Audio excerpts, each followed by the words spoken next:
Hello friends, आज के इस वीडियो में हम आपको बताने वाले हैं जनरल साइंस के 50 ऐसे क्वेश्चंस के बारे में जो कि हर एक कॉम्पिटिटिव एग्जाम में पूछे जाते हैं। तो चलिए इसी के साथ आज का हम अपना वीडियो शुरू करते हैं।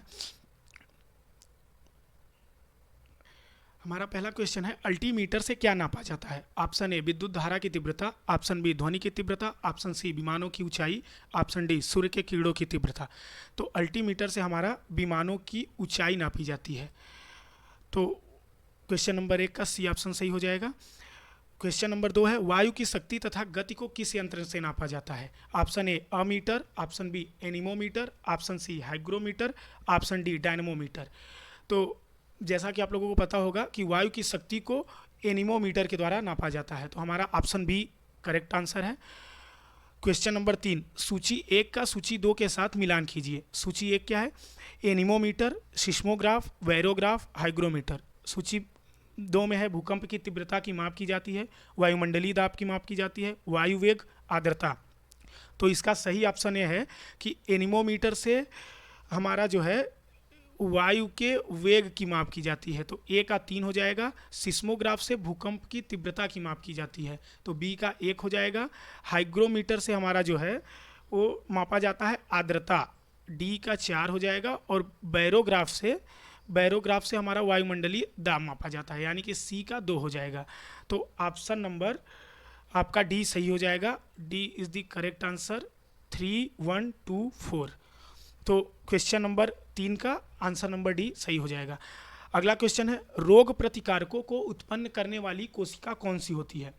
ऑप्शन ए है आरबीसी, ऑप्शन बी है neutrophils, option C lymphocyte, option D platelets. तो रोग प्रतिकारकों को उत्पन्न करने वाली कोशिका लिम्फोसाइट है। ऑप्शन सी करेक्ट आंसर हो जाएगा, लिम्फोसाइट। क्वेश्चन नंबर 5 है, मानव रक्त का लाल रंग होता है। मानव रक्त का जो लाल रंग होता है वो हीमोग्लोबिन के कारण होता है। मानव रक्त का लाल रंग हीमोग्लोबिन के कारण होता है, यानी कि ऑप्शन बी आपका राइट आंसर हो जाएगा। क्वेश्चन नंबर 6 है, रक्त का कितना प्रतिशत भाग कणिकाओं यानी कार्पसल से बना होता है? तो रक्त का जो 45% भाग होता है वो कणिकाओं से मिलकर बना होता है। तो इसका भी ऑप्शन नंबर बी करेक्ट हो जाएगा।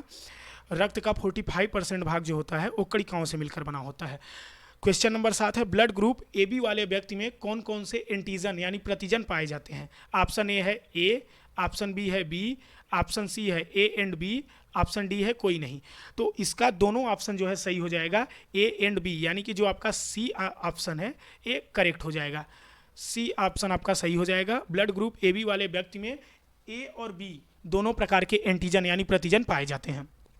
क्वेश्चन नंबर 8 है, खुला परिवहन तंत्र पाया जाता है। तो जो खुला परिवहन तंत्र होता है वो कीटों में, जोक में, मोलस्क में, तीनों में पाया जाता है, यानी इसका ऑप्शन नंबर डी सही हो जाएगा। इनमें से सभी खुला परिवहन तंत्र जो होता है इन सभी में पाया जाता है। अगला क्वेश्चन है, वह साधन जो विद्युत ऊर्जा को यांत्रिक ऊर्जा में बदलता है। ऑप्शन ए जनित्र, option B motor, option C transformer, option D condenser. तो क्वेश्चन नंबर 9 का जो होता है बी ऑप्शन करेक्ट हो जाएगा। मोटर जो होता है, इलेक्ट्रिक मोटर जो होता है वो इलेक्ट्रिक एनर्जी को मैकेनिकल एनर्जी यानी विद्युत ऊर्जा को यांत्रिक ऊर्जा में कन्वर्ट करता है। क्वेश्चन नंबर 10 देखते हैं, लार में कौन सा एंजाइम पाया जाता है?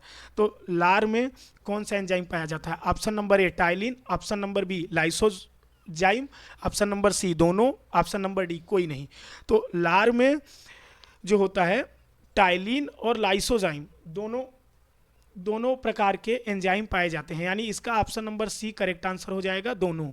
तो लार में दोनों प्रकार के एंजाइम पाए जाते हैं। क्वेश्चन नंबर 11 देखते हैं, एसआई पद्धति में लेंस की शक्ति का इकाई क्या है? तो एसआई पद्धति में जो लेंस की शक्ति का इकाई होता है वो डायोप्टर हो जाता है। लेंस की शक्ति का एसआई इकाई डायोप्टर हो जाता है, यानी इसका बी ऑप्शन सही हो जाएगा। क्वेश्चन नंबर 12 देखते हैं, सबसे बड़ा आंतरिक अंग कौन सा है? सबसे बड़ा आंतरिक अंग कौन सा है? Option A liver, option B त्वचा, ऑप्शन सी अग्नाशय, ऑप्शन डी थायराइड। तो हमारा जो ए ऑप्शन है लीवर, ए करेक्ट आंसर हो जाएगा। सबसे बड़ा आंतरिक अंग लीवर है। यहीं अगर आपसे पूछता कि सबसे बड़ा आंतरिक ग्रंथि कौन सा है, तो पर भी हमारा ऑप्शन नंबर ए ही सही होता। लीवर जो है वो सबसे बड़ा आंतरिक ग्रंथि है। क्वेश्चन नंबर 13 देखते हैं, प्रकाश तरंग किस प्रकार की तरंग है? अनुप्रस्थ तरंग, अनुदैर्ध्य तरंग, उपयुक्त दोनों, इनमें से कोई नहीं। तो जो हमारा प्रकाश तरंग है ये अनुप्रस्थ तरंग है। प्रकाश तरंग एक अनुप्रस्थ तरंग है। ऑप्शन नंबर ए करेक्ट आंसर हो जाएगा। क्वेश्चन नंबर 14 देखते हैं, यंग प्रत्यास्था गुणांक यानी यंग मॉडुलस का एसआई मात्रक क्या है? तो यंग प्रत्यास्था गुणांक का एसआई मात्रक हो जाता है आपका न्यूटन पर मीटर स्क्वायर, यानी इसका सी ऑप्शन सही हो जाएगा, न्यूटन पर मीटर स्क्वायर। क्वेश्चन नंबर 15 देखते हैं, इंद्रधनुष कैसे बनता है? ऑप्शन ए प्रकाश के अपवर्तन से, प्रकाश के वर्ण विक्षेपण से, प्रकाश के पूर्ण आंतरिक परावर्तन से, ऑप्शन डी उपयुक्त सभी से। तो 15 का डी ऑप्शन करेक्ट हो जाएगा, उपयुक्त सभी से। इन सभी के कारणों से इंद्रधनुष बनता है। क्वेश्चन नंबर 16 देखते हैं, महासागर का रंग नीला दिखाई देता है क्योंकि उस पर गिरने वाला प्रकाश ऑप्शन ए परावर्तित हो जाता है, ऑप्शन बी अपवर्तित हो जाता है, ऑप्शन सी प्रकीर्णन के कारण, ऑप्शन डी परावर्तन के कारण। तो महासागर का रंग जो है वो नीला दिखाई देता है क्योंकि उस पर गिरने वाला जो प्रकाश है वो प्रकीर्णन के कारण फैल जाता है, इस वजह से महासागर का रंग नीला दिखाई देता है। तो महासागर के रंग नीला दिखाई देने का मुख्य कारण जो है वो प्रकीर्णन है। तो हमारा ऑप्शन नंबर सी करेक्ट हो जाएगा। देखते हैं क्वेश्चन नंबर 17, ट्रांसफार्मर किस सिद्धांत पर कार्य करता है? ऑप्शन ए फैराडे के नियम पर, ऑप्शन बी लेंज के नियम पर, ऑप्शन सी अन्योन्य प्रेरण पर, ऑप्शन डी विद्युत चुंबकीय प्रेरण पर। तो जो हमारा ट्रांसफार्मर है वो अन्योन्य प्रेरण पर काम करता है, यानी इसका ऑप्शन नंबर सी करेक्ट हो जाएगा, अन्योन्य प्रेरण। इसमें क्या होता है, एक कुंडली को दूसरे कुंडली के सापेक्ष रख देते हैं और कुंडली 1 से कुंडली 2 में अन्योन्य प्रेरण होता है और इसके द्वारा ट्रांसफार्मर वर्क करता है, इसीलिए ऑप्शन सी जो है करेक्ट आंसर हो जाएगा, अन्योन्य प्रेरण। क्वेश्चन नंबर 18 है, भारत की सिलिकॉन वैली किसे कहा जाता है? भारत की सिलिकॉन वैली किसे कहा जाता है? Option A Jamshedpur, option B Chennai, option C Hyderabad, option D Bangalore. तो सिलिकॉन वैली के नाम से बेंगलोर को जाना जाता है। बेंगलोर में जो है सॉफ्टवेयर यानी कंप्यूटर से सिलिकॉन से रिलेटेड बहुत ज़्यादा वर्क किए जाते हैं, बहुत ज़्यादा कंपनी से, इसलिए इसे भारत की सिलिकॉन वैली भी कहा जाता है। तो इसका ऑप्शन डी करेक्ट आंसर हो जाएगा। क्वेश्चन नंबर 19 है, भारत में प्रत्यावर्ती धारा यानी एसी धारा की आवृत्ति क्या है?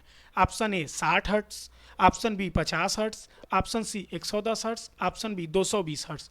तो भारत में जो प्रत्यावर्ती धारा की आवृत्ति है वो 50 हर्ट्स है, यानी कि हमारा बी ऑप्शन जो है एक करेक्ट हो जाएगा, 50 हर्ट्स।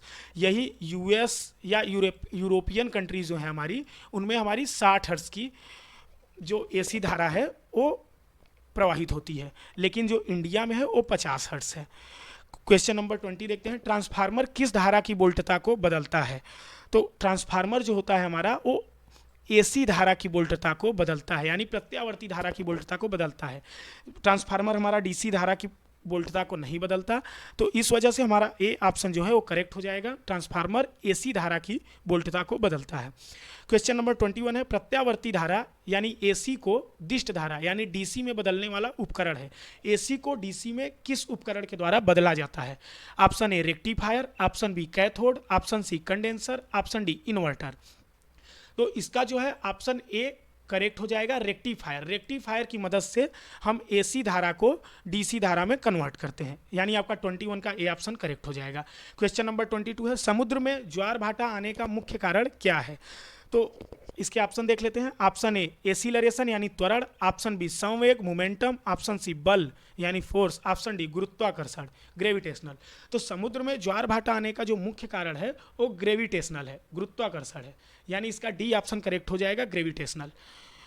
क्वेश्चन नंबर 23 देखते हैं, पृथ्वी का पलायन वेग कितना होता है? ऑप्शन ए 11.2 किलोमीटर पर सेकेंड, ऑप्शन बी 8.2 किलोमीटर पर सेकेंड, ऑप्शन सी 14.2 किलोमीटर पर सेकेंड, ऑप्शन डी 2.31 किलोमीटर पर सेकेंड।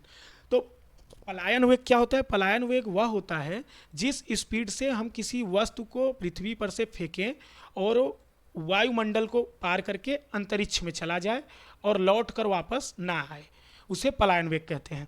तो पृथ्वी का जो पलायन वेग है वो है 11.2 किलोमीटर पर सेकेंड, यानी अगर किसी वस्तु को हम 11.2 किलोमीटर पर सेकेंड के स्पीड से बाहर फेंकेंगे अंतरिक्ष वायुमंडल के, तो वो लौट कर फिर वायुमंडल यानी पृथ्वी पर नहीं आएगा। तो ऑप्शन नंबर ए जो है इसका करेक्ट आंसर हो जाएगा। पृथ्वी का पलायन वेग 11.2 किलोमीटर पर सेकेंड है। चंद्रमा का पलायन वेग क्या है? क्वेश्चन नंबर 24, चंद्रमा का पलायन वेग क्या है? तो जो चंद्रमा का पलायन वेग होता है वो हो जाता है आपका 2.31 किलोमीटर पर सेकेंड, यानी इसका डी ऑप्शन जो है वो करेक्ट हो जाएगा, 2.31 किलोमीटर पर सेकेंड। क्वेश्चन नंबर 25 देख लेते हैं। यदि पृथ्वी की सूर्य से वर्तमान दूरी आधी कर दी जाए तो एक वर्ष में कितने दिन होंगे? यदि पृथ्वी की सूर्य से वर्तमान दूरी आधी कर दी जाएगी तो एक वर्ष में 129 दिन होंगे, यानी इसका डी ऑप्शन जो है वो करेक्ट हो जाएगा, 129 दिन। क्वेश्चन नंबर 26 देखते हैं। प्रकृति का किसान किसे कहा जाता है? Option A lichen, option B कवक, ऑप्शन सी शैवाल, ऑप्शन डी ब्रोयोफाइटा। तो इसका जो है आपका ए आंसर सही हो जाएगा, लाइकेन। लाइकेन को प्रकृति का किसान कहा जाता है, तो इसका ऑप्शन ए करेक्ट हो जाएगा। क्वेश्चन नंबर 27 देखते हैं। अंतरिक्ष यात्री भोजन के रूप में कौन से शैवाल का उपयोग करते हैं? Option A diatom, option B anabaena, option C spirogyra, option D chlorella. तो इसका जो ऑप्शन डी है एक करेक्ट आंसर हो जाएगा। क्लोरेला को अंतरिक्ष यात्री भोजन के रूप में ग्रहण करते हैं, इसका ऑप्शन डी करेक्ट आंसर हो जाएगा। Question number 28। ऊंचाई पर जाने पर आरबीसी की संख्या ऑप्शन ए बढ़ती है, ऑप्शन बी घटती है, ऑप्शन सी अपरिवर्तित रहती है, ऑप्शन डी पहले घटती है फिर बढ़ती है। तो इसका जो है ऑप्शन ए करेक्ट आंसर हो जाएगा। ऊंचाई पर जाने पर आरबीसी की संख्या जो है वो बढ़ती है, जैसे जैसे हम ऊंचाई पर जाएंगे आरबीसी की संख्या में वृद्धि आएगी, तो इसका ए आंसर जो है करेक्ट हो जाएगा। क्वेश्चन नंबर 29 देखते हैं। हीमोग्लोबिन का रंग कैसा होता है? तो हीमोग्लोबिन का जो रंग होता है वो ए लाल होता है, बी बैगनी होता है, सी हरा होता है, डी काला होता है। तो हीमोग्लोबिन का जो रंग हो जाएगा वो बैगनी हो जाएगा, इसका बी ऑप्शन करेक्ट हो जाएगा। हीमोग्लोबिन का रंग बैगनी होता है। क्वेश्चन नंबर 30 की तरफ देखते हैं। ब्लड का कितना प्रतिशत भाग प्लाज्मा बनाता है? Option A 45%, option B 55%, option C 95%, option D 20%। तो जो इसका बी ऑप्शन है ए करेक्ट हो जाएगा। ब्लड का 55% भाग प्लाज्मा बनाता है, तो क्वेश्चन नंबर 30 का बी ऑप्शन करेक्ट हो जाएगा, 55% जो होता है प्लाज्मा बनाता है। Question number 31। पास्कल इकाई है ए आर्द्रता की, बी दाब की, सी वर्षा की, डी तापमान की। तो जो पास्कल है ये दाब की इकाई है, दाब को पास्कल में मेजर किया जाता है, तो इसका बी ऑप्शन करेक्ट हो जाएगा, पास्कल दाब की इकाई है। क्वेश्चन नंबर 32 देख लेते हैं। वस्तु की मात्रा बदलने पर अपरिवर्तित रहेगा।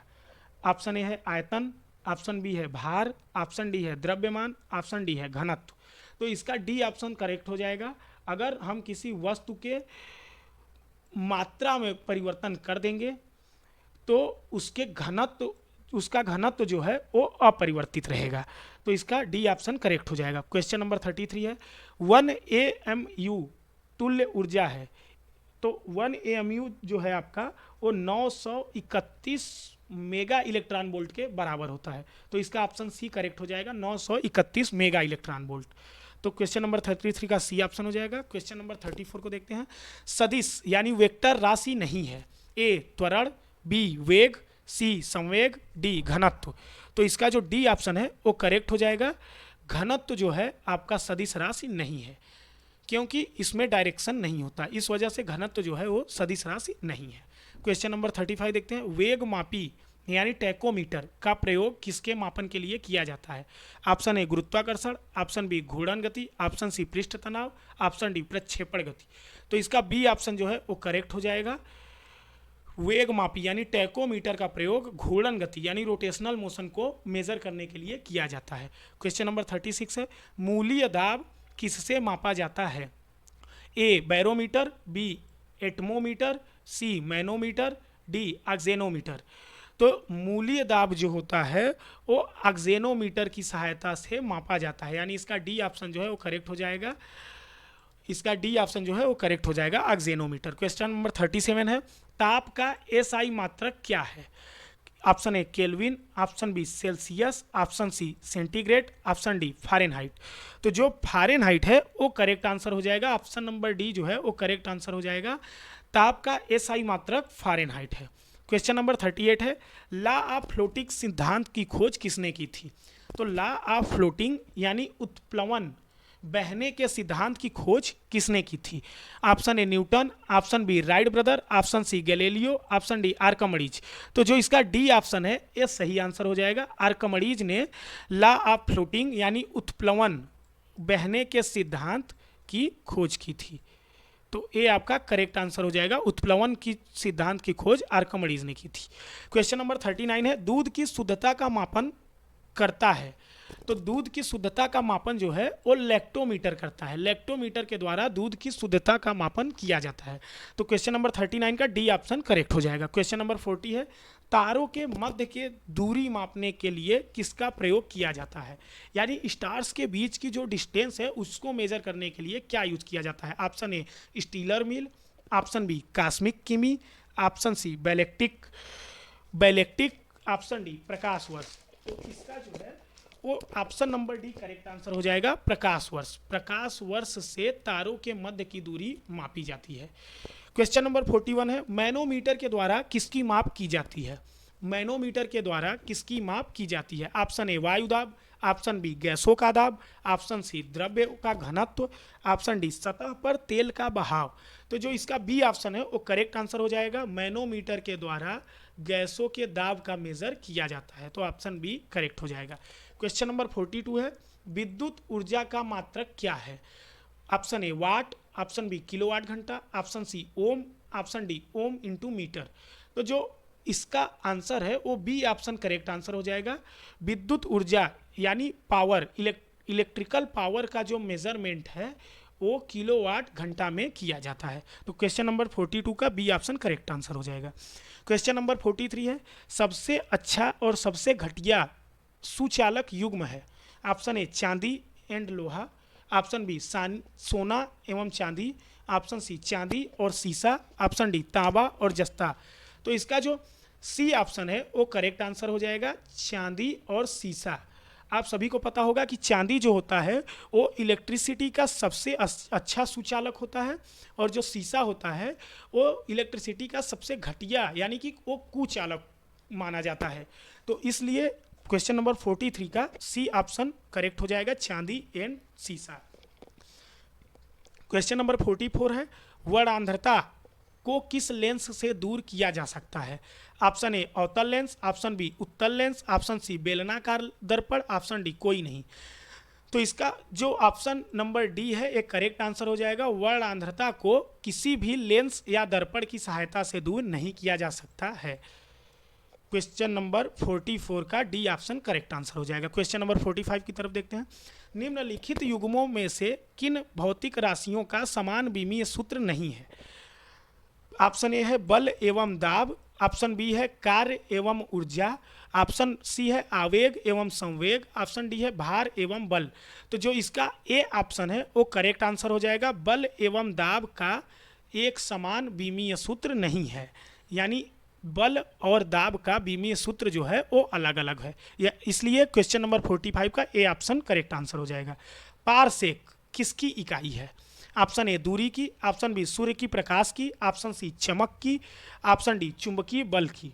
तो 46 का जो ए ऑप्शन है ये करेक्ट हो जाएगा। पारसेक जो होता है वो दूरी की इकाई है।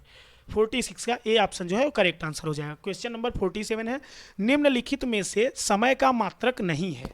ऑप्शन ए अधिवर्ष, ऑप्शन बी चंद्रमा, ऑप्शन सी प्रकाश वर्ष, ऑप्शन डी इनमें से कोई नहीं। तो जो ऑप्शन डी इसका है वो करेक्ट आंसर हो जाएगा, इनमें से कोई नहीं। यानी अधिवर्ष, प्रकाश वर्ष, चंद्रमा ये तीन के तीनों समय के मात्रक हैं।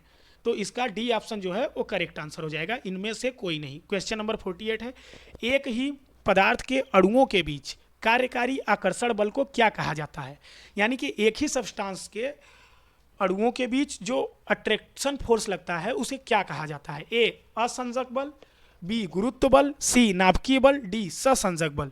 तो इसका जो डी ऑप्शन है वो करेक्ट आंसर हो जाएगा। डी ऑप्शन जो है ये करेक्ट आंसर हो जाएगा। इसको मैं मिटा देता हूँ। इसका डी ऑप्शन जो है वो करेक्ट आंसर हो जाएगा, सहसंजक बल। और भिन्न भिन्न अणुओं पदार्थ के अणुओं के बीच जो आकर्षण बल कार्य करता है उसे असंजक बल के नाम से जाना जाता है। तो 48 का डी आंसर सही हो जाएगा। क्वेश्चन नंबर 49 देखते हैं, बर्नौली प्रमेय किस पर आधारित है? तो बर्नौली प्रमेय आपका ऊर्जा संरक्षण सिद्धांत पर आधारित है। इसका क्वेश्चन नंबर 49 का बी ऑप्शन जो है वो करेक्ट हो जाएगा, ऊर्जा संरक्षण सिद्धांत। क्योंकि बर्नौली का जो प्रमेय है वो है सभी प्रकार की जो ऊर्जा होती है उनका जो समेशन होता है वो कांस्टेंट होता है, यानी बर्नौली प्रमेय जो है ऊर्जा संरक्षण के नियम पर आधारित है। क्वेश्चन नंबर 50 है, वर्षा की बूंद गोलाकार होती है किस कारण से? ऑप्शन ए पृष्ठ तनाव के, ऑप्शन बी वायु के वातावरणीय घर्षण के कारण, ऑप्शन सी पृथ्वी के गुरुत्व के कारण, ऑप्शन डी वर्षा जल की श्यानता के कारण। तो इसका ऑप्शन ए करेक्ट आंसर हो जाएगा, पृष्ठ तनाव के कारण। वर्षा की जो बूंद है वो पृष्ठ तनाव के कारण गोल हो जाती है। क्वेश्चन नंबर 50 का ए ऑप्शन करेक्ट आंसर हो जाएगा। क्वेश्चन नंबर 51 देखते हैं, डेसिबल किसे मापने के लिए प्रयोग किया जाता है? खून में हीमोग्लोबिन को नापने के लिए, रक्त में आरबीसी को नापने के लिए, वातावरण में ध्वनि को नापने के लिए, वायु में कण को नापने के लिए। तो जो इसका सी ऑप्शन है ये करेक्ट आंसर हो जाएगा। वातावरण में जो ध्वनि की चाल होती है, ध्वनि की तीव्रता होती है, उसे नापने के लिए हम डेसिबल का प्रयोग करते हैं। तो क्वेश्चन नंबर 51 का सी ऑप्शन जो है वो करेक्ट आंसर हो जाएगा। तो ये रहा आज का 51 क्वेश्चन जो कि जनरल साइंस के मोस्ट इंपॉर्टेंट 50 क्वेश्चन हैं। ये सारे सभी के सभी कॉम्पिटिटिव एग्जाम में लगभग पूछे जाते हैं। अगर आपको ये वीडियो अच्छा लगा हो तो चैनल को लाइक कीजिएगा, सब्सक्राइब कीजिएगा, और अगर आपको ये वीडियो यूज़फुल लगा तो अपने दोस्तों में ज़रूर शेयर कीजिएगा। धन्यवाद।